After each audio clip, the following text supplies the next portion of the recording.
भारत ने दुनिया को क्या दिया? सबसे पहली जो बात हम दुनिया के सामने कह सकते हैं बड़े गर्व से, गौरव से, और सारी दुनिया ने अभी उसको स्वीकार करना भी शुरू कर दिया है पिछले 10-12 वर्षों से। खासकर जब से कंप्यूटर आया तब से दुनिया ने कुछ वास्तविकताओं को स्वीकार कर लिया। उनमें से एक वास्तविकता को जो दुनिया ने स्वीकार किया है वो ये कि सबसे पहली भाषा और सबसे पहली लिपि दुनिया को दी है तो वो भारत ने दी है।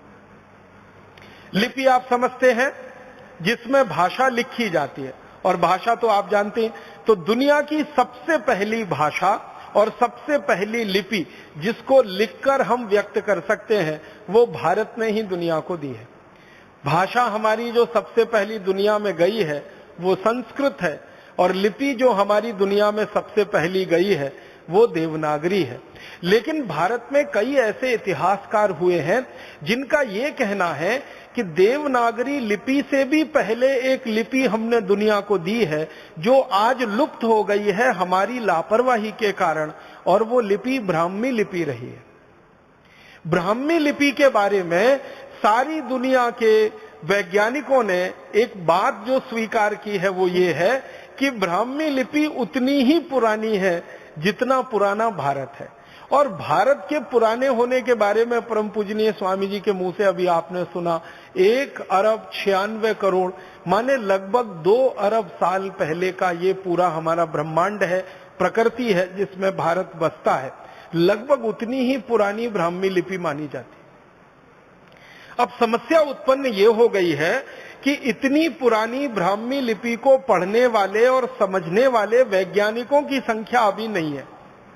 बहुत थोड़े वैज्ञानिक रहे हैं जो लिपि वैज्ञानिक माने जाते हैं, जो वो भाषा को पढ़कर उसका अर्थ समझा सकते हैं। तो ब्राह्मी लिपि हमारी सबसे पुरानी लिपि है जो दुनिया के देशों को हमने दी, और दुनिया के लिपि वैज्ञानिक ये मानते हैं कि लिखना अगर दुनिया में सिखाया है किसी देश ने तो वो भारत ने ही सिखाया है, क्योंकि भारत के पहले लिखने की कला किसी भी देश को नहीं आती थी। भारत ने लिखना सिखाया, क्योंकि लिपि का आविष्कार सबसे पहले भारत में हुआ। जब आपके पास लिपि होती है तभी आप लिख सकते हैं। पढ़ना और बोलना तो थोड़ा आसान होता है, लेकिन लिखना थोड़ा कठिन माना जाता है, वो लिपि के प्रभाव से ही होता है। तो सबसे पहली लिपि हमारी, तो सबसे पहले लिखना हमारे यहाँ शुरू हुआ, और वो लिखना फिर हमारे यहाँ से चीन में गया। चीन ने हमसे लिखना सीखा।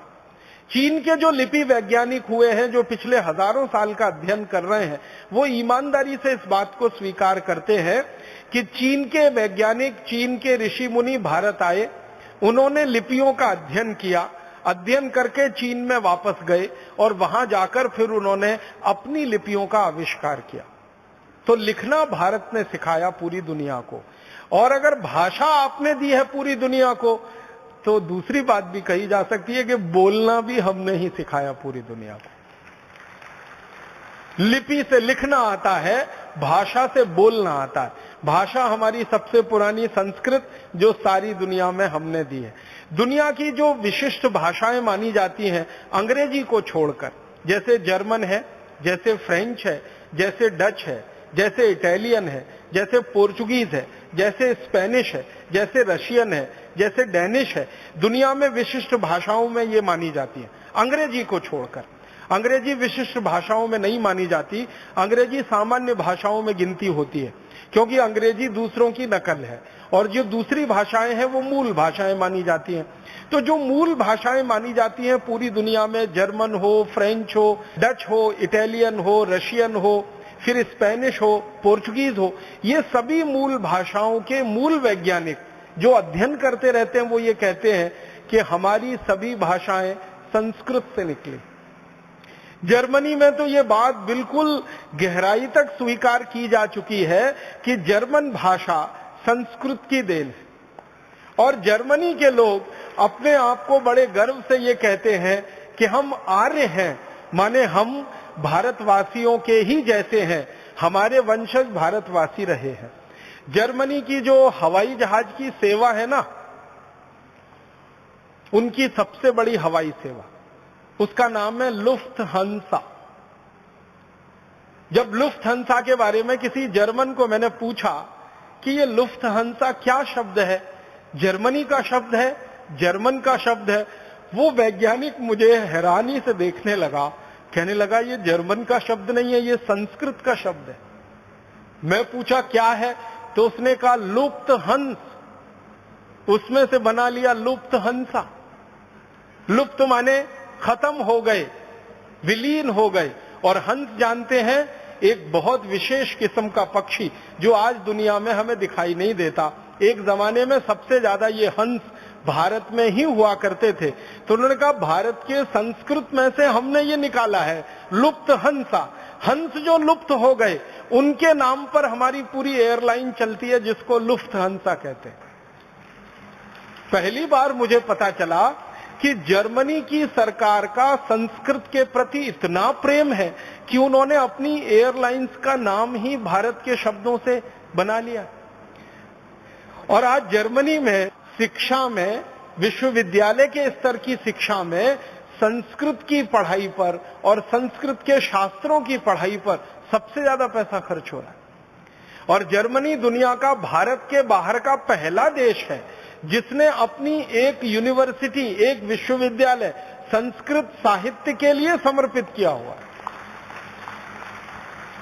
और जर्मनी दुनिया का वो पहला देश है जिसने भारत के बाहर भारत की विद्या को सीखने और सिखाने की परंपरा शुरू की है। हमारे जो महर्षि चरक हुए, जिन्होंने चिकित्सा व्यवस्था का सबसे पहला सिद्धांत और सारी विद्याएं दुनिया को सिखाई, चरक, उनके नाम पर जर्मनी की सरकार ने विभाग बनाया है, उसका नाम ही है चरकोलॉजी। चरक ऋषि के नाम पर चरक लिया और लॉजी उसमें उन्होंने लगा दिया अंग्रेजी का, तो चरकोलॉजी विभाग उनका है, माने चिकित्सा विभाग। जर्मनी की सरकार सबसे ज्यादा भारतीय विद्याओं की जो खोज है उस पर खर्चा कर रही है।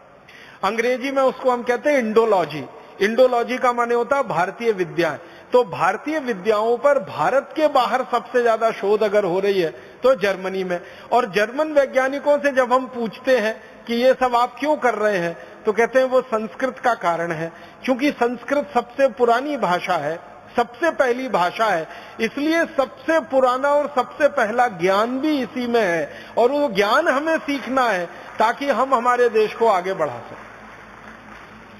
तो सबसे पहली भाषा और सबसे पहली लिपि हमने दुनिया को दी। अब संस्कृत के बारे में 2-3 महत्व की बातें जो सारी दुनिया के वैज्ञानिक कहते हैं वो मैं आपसे शेयर करना चाहता हूं। संस्कृत के बारे में सबसे अच्छी बात जो आज कही जा रही है वो ये कि कंप्यूटर को चलाने के लिए जिस भाषा का सबसे अच्छा उपयोग हो सकता है वो यही भाषा है संस्कृत। कंप्यूटर चलाने के लिए आप जानते हैं कुछ सिद्धांत तय किए जाते हैं, उनको अंग्रेजी में एल्गोरिथम्स कहते हैं। जो एल्गोरिथम सबसे अच्छी बनी है आज तक पूरी दुनिया में वो संस्कृत में ही बनी है, अंग्रेजी में नहीं बनी। आपको सुनकर हैरानी होगी, दुनिया में कंप्यूटर चलाने वाली सबसे अच्छी algorithm, best in the world, पूरी दुनिया में सबसे अच्छी एल्गोरिथम वो संस्कृत में तैयार हुई है। और थोड़े दिन में संस्कृत की वो एल्गोरिथम सारी दुनिया पे छा जाने वाली है। सब वैज्ञानिक इस बात को स्वीकार कर रहे हैं। कारण जानते हैं क्या? वो कहते हैं कि इस भाषा में 2 चीजें बहुत महत्व की हैं जो दूसरी भाषाओं में नहीं मिलती। पहली भाषा की जो विशेषता है संस्कृत की वो ये कि इसका जो व्याकरण है वो एकदम पक्का है। इतना पक्का है कि लाखों करोड़ों वर्ष पहले किसी ऋषि मुनि ने जो व्याकरण में कह दिया है वो 21वीं शताब्दी में भी उतना ही सच है जो लाखों करोड़ों वर्ष पहले। महर्षि पाणिनि के जो सूत्र हैं हजारों वर्ष पुराने हैं, और हजारों वर्ष पुराने महर्षि पाणिनि के सूत्रों में एक कॉमा, एक फुल स्टॉप को भी बदलने की जरूरत आज तक किसी को नहीं लगती। ये इस भाषा की सबसे बड़ी विशेषता है।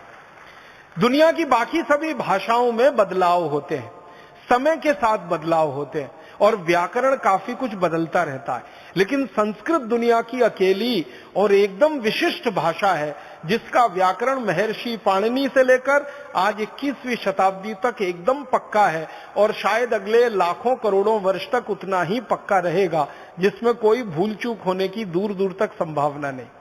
ये भाषा की सबसे बड़ी विशेषता होती है और इसलिए फ्रांसीसियों ने अपनी जो भाषा बनाई फ्रेंच, उसको संस्कृत का आधार दिया। जर्मन लोगों ने जो अपनी भाषा बनाई जर्मन, उसको संस्कृत का आधार दिया। आप कभी फ्रेंच भाषा को या जर्मन भाषा को पढ़ने की कोशिश करेंगे तो वो बिल्कुल वैसी की वैसी है जैसे संस्कृत होती है। संस्कृत में धातु रूप होते हैं, शब्द रूप होते हैं, फ्रेंच में भी ऐसे ही होता है। और मैंने गिनना शुरू किया तो फ्रेंच, जर्मन, डेनिश और बहुत सारी भाषाओं की गिनती करते करते 56 ऐसी भाषाएं हैं जिनके शब्द रूप, धातु रूप लगभग संस्कृत जैसे हैं। बहुत मामूली सा अंतर है उनमें। और वो मामूली सा अंतर भी क्यों रखा गया? जब उन लोगों से बात होती है जिन्होंने इस भाषा पे काम किया, वो कहते हैं वो जानबूझ के रखा गया। मैं पूछता हूं क्यों, तो वो कहते हैं फिर तो पता ही नहीं चलेगा संस्कृत और हमें अंतर क्या है। तो हमने जानबूझ के कुछ अंतर छोड़ रखा है, शायद वो अंतर भी थोड़े दिन में खत्म हो सकता है। दूसरी सबसे बड़ी बात है जो सारी दुनिया के वैज्ञानिक अब स्वीकार करते हैं कि भारत की अकेली विशिष्ट भाषा संस्कृत है जिसके पास शब्दों का सबसे बड़ा भंडार। इतना बड़ा शब्द भंडार किसी भाषा में नहीं है जो संस्कृत भाषा के पास। दुनिया की सबसे ज्यादा बोली जाने वाली भाषा जिसको हम अंग्रेजी कहते हैं या रशियन कहते हैं या जर्मन कहते हैं या फ्रेंच कहते हैं या डच, पोर्चुगीज, स्पेनिश कहते हैं, जिनको कहा जाता है या चाइनीज कहते हैं, इन सब भाषाओं से हजारों गुना ज्यादा शब्द संस्कृत में। महर्षि पाणिनि ने संस्कृत का ग्रामर जब तय किया, उस समय से लेकर और आज तक अगर संस्कृत के इस्तेमाल किए गए शब्दों की गणना की जाए कि कितने संस्कृत शब्द भाषा के स्तर पर इस्तेमाल हुए हैं और लोगों के बीच में वो आए हैं, शास्त्र के माध्यम से, साहित्य के माध्यम से, बोलचाल के माध्यम से, तो संस्कृत भाषा में अब तक जिन शब्दों का इस्तेमाल हो चुका है और भविष्य में और होगा, 102 अरब 78 करोड़ 50 लाख शब्दों का इस्तेमाल अब तक संस्कृत भाषा में हो चुका है। 102 अरब 78 करोड़ 50 लाख इतने शब्दों का इस्तेमाल महर्षि पाणिनि के समय से लेकर और अभी तक हो चुका है। और संस्कृत के विद्वान कहते हैं कि अगर आज से अगले 100-200 साल की बात हम करें और इसी तरह से संस्कृत में काम चलता रहे तो इतने ही शब्दों का और इस्तेमाल अगले 100 से 200 वर्षों में हो चुका होगा।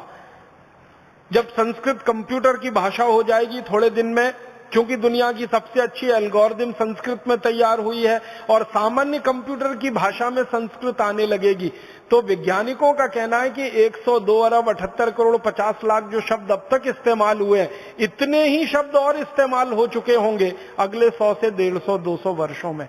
माने दुनिया में किसी भाषा में इतना बड़ा शब्द भंडार होने की दूर दूर तक क्षमता नहीं है जो संस्कृत में। और संस्कृत भाषा के जो वैज्ञानिक हैं, जानकार हैं, वो ये कहते हैं अनंत शब्द भंडार।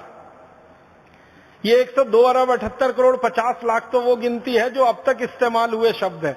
जो भविष्य में इस्तेमाल होने वाले शब्द हैं उनकी गिनती हम नहीं कर सकते हैं। इसलिए कहा जाता है कि अनंत शब्द भंडार।